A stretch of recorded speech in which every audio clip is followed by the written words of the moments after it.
Young people ask, how can I get along with my parents? Conflict quiz. Which parent are you most likely to have a conflict with? Father? Mother? How often do you have a conflict with that parent? Rarely, occasionally, frequently.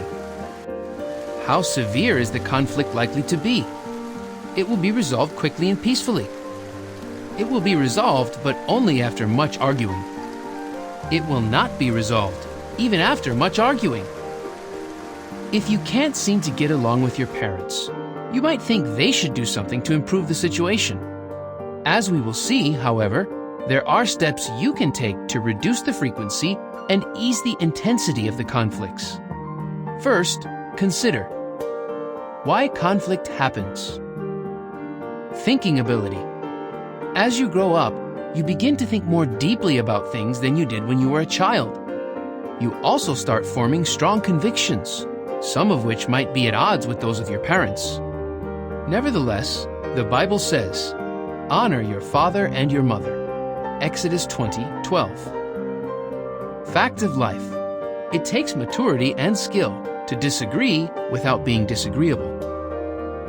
Independence. As you mature, your parents will likely grant you greater freedom. The problem is, it might not be as much freedom as you want or as soon as you want it, and that can lead to conflict. Nevertheless, the Bible says, be obedient to your parents.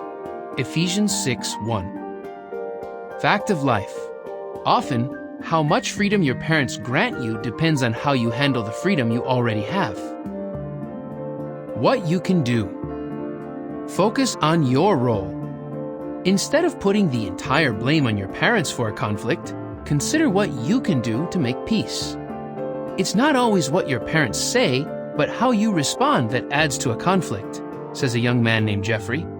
Speaking calmly goes a long way towards smoothing things over. The Bible says, as far as it depends on you, be peaceable. Romans 12:18. Listen.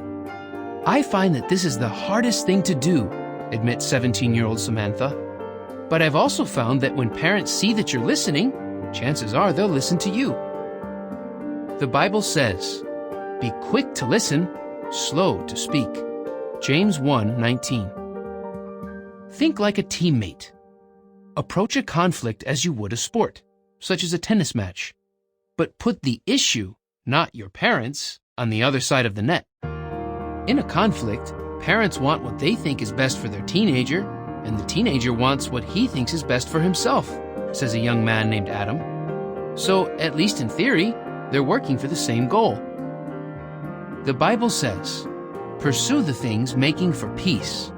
Romans 14:19. Be understanding. I find it helpful to remember that parents have to struggle with their own issues, which are often just as menacing as ours, says a teenager named Sarah. A young woman named Carla takes it further. I try to put myself in my parents' position, she says. What would it be like for me if I were raising a child and dealing with the same situation? What would be in the best interests of my child? The Bible says, look out not only for your own interests, but also for the interests of others. Philippians 2:4. Be obedient. In the end, that's what the Bible requires you to do. And things will go much easier for you if you comply. My life is less stressful when I just do what my parents ask, says a young woman named Karen. They have already sacrificed a lot for me, so it's the least I can do. Obedience is one of the greatest antidotes for conflict. The Bible says, where there is no wood, the fire goes out.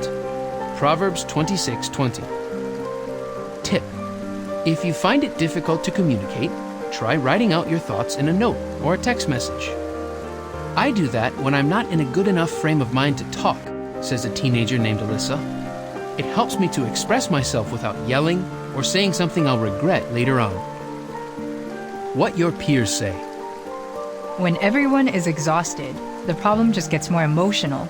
Sometimes, the best thing to do is to give it a break, give each other a hug, and go to sleep. Everything looks brighter in the morning. Marilyn. Patience is a quality that can get you through anything.